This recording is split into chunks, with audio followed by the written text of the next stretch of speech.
Bismillah, Assalamualaikum warahmatullahi wabarakatuh. Alhamdulillah, wassalatu wassalamu ala rasulillah, amma ba'du. Baik, kemarin kita sudah membahas sedikit tentang puasa. Kita murojaah sebentar. Yang di bab ini, yang pertama pengertian puasa. Secara bahasa, puasa berarti menahan. Adapun secara istilah syariat, yaitu ibadah kepada Allah Subhanahu wa taala dengan menahan diri dari perkara-perkara yang membatalkan puasa tersebut dari terbit fajar sampai tenggelam matahari.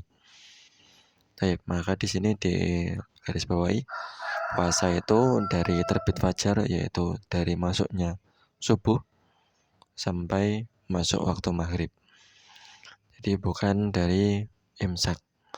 Baik. Kemudian puasa ini juga mempunyai kedudukan yang tinggi di sisi Allah Subhanahu wa taala. Yang mana Allah Subhanahu wa taala berfirman dalam surat Al-Baqarah, yang mana kita sudah hafal semuanya. Ya ayyuhalladzina amanu kutiba alaikumusiyam. Wahai orang yang beriman, diwajibkan kepada kalian puasa. Taib. Dan puasa diwajibkan pada tahun kedua Hijriah, yang mana itu adalah tahun di mana Rasulullah SAW melakukan peperangan pertama kali, yaitu perang Badar. Tahun 17 pada tanggal 17 Ramadan tahun 2 Hijriah. Di tahun pertama Rasulullah SAW disyariatkan untuk berpuasa. Di tahun itu pula Rasulullah SAW beserta sahabatnya berperang. Baik. Dan keutamaan puasa ini sangat banyak ya. Di antaranya adalah, ini di antara salah satunya, bahwasanya pahala puasa itu hanya Allah Subhanahu wa taala yang tahu. Nah, Allah Subhanahu wa taala sendiri yang akan membalasnya. Dan di antaranya juga adalah seorang yang berpuasa, maka dia diharapkan untuk masuk pintu surga, yaitu pintu puasa yang disebut pintu royat. Tayyib. Kemudian syarat wajib puasa. Yang pertama dia Islam, jelas ya. Tidak wajib berpuasa bagi orang kafir. Kemudian dia balik. Tayyib. Kemudian dia berakal. Dan dia mampu untuk berpuasa. Tidak sakit, atau lagi tidak safar, maupun tidak hamil, atau menyusui. Tayyib. Kemudian ini juga kemarin sudah ya. Kemudian menetapkan waktunya bulan Ramadan itu yang pertama dan yang utama adalah dengan melihat hilal.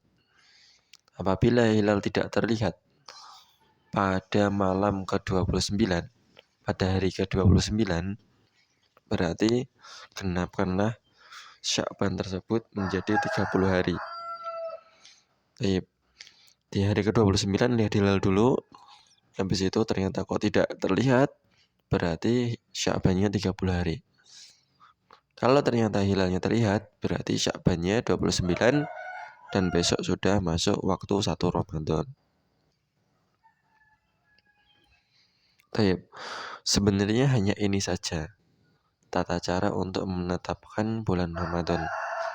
Tidak ada syariatnya untuk menetapkan dengan penanggalan.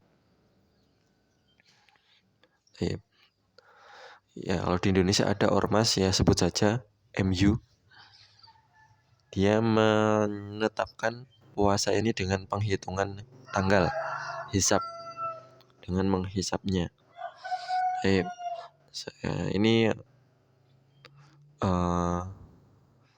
ya meskipun pas, ya itu bukan yang paling utama dan bukan sunnahnya seperti itu.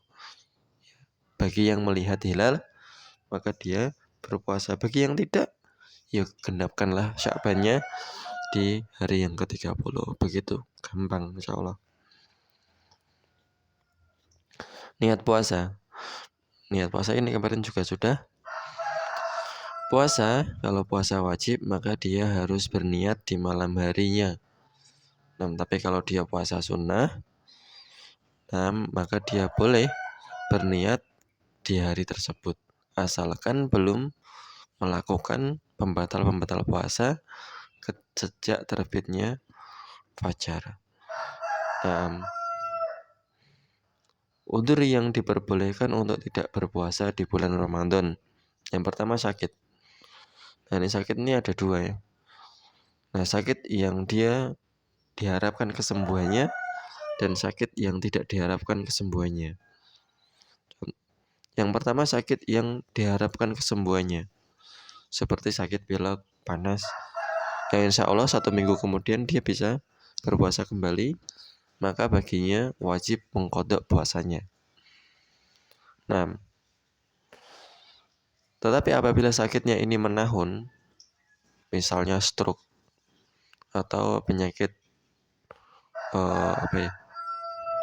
Iya, stroke tadi menahun. Terus penyakit tua, jadi dia udah tua, udah lemah. Nah, stroke ya, misalnya stroke aja lah. Dan dia kondisinya pada saat itu juga ada kompilasi penyakit lain, kompilasi. Maka dia tidak disyariatkan untuk mengqadhanya, tetapi dia diwajibkan untuk membayar fidyah dengan memberikan makan kepada fakir miskin, ya lauknya sama nasinya sama minumnya itu sekali makan untuk 1 hari. Kalau dia nggak puasa 30 hari ya berarti dia memberi makan 30 orang miskin. Nah, sekaligus di hari itu juga boleh, atau 1 orang miskin yang sama selama 30 hari juga boleh.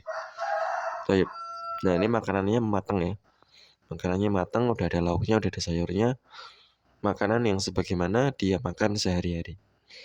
Baik. Yang kedua, safar. Nah, bagi yang safar dia wajib mengqadhanya, tidak boleh bayar fidyah. Nah, yang ketiga lemah, tidak mampu. Nah, ini kalau lemah dia bayar fidyah. Nah, dia bayar fidyah. Kemudian yang keempat, ibu hamil dan menyusui. Ini juga boleh. Dia tidak berpuasa apabila dia takut memudaratkan dirinya maupun memudaratkan bayinya. Nah, dan dia wajib mengqadha seperti halnya orang sakit. Nah, tetapi menyusui itu lama ya biasanya. Misal dia bulan ini hamil ya, puasa Ramadan ini hamil. Kemudian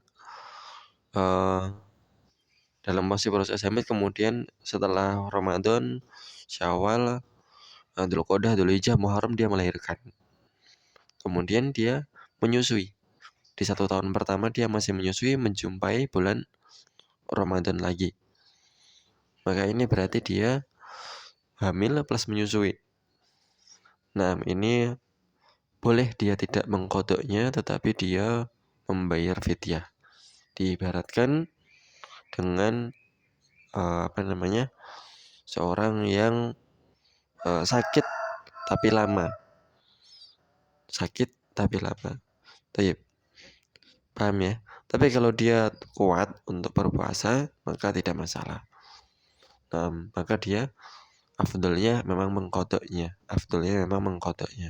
Tapi kalau memang tidak bisa mengqadhanya, maka dia boleh memberikan makan orang miskin atau bayar fidyah. Tayyib.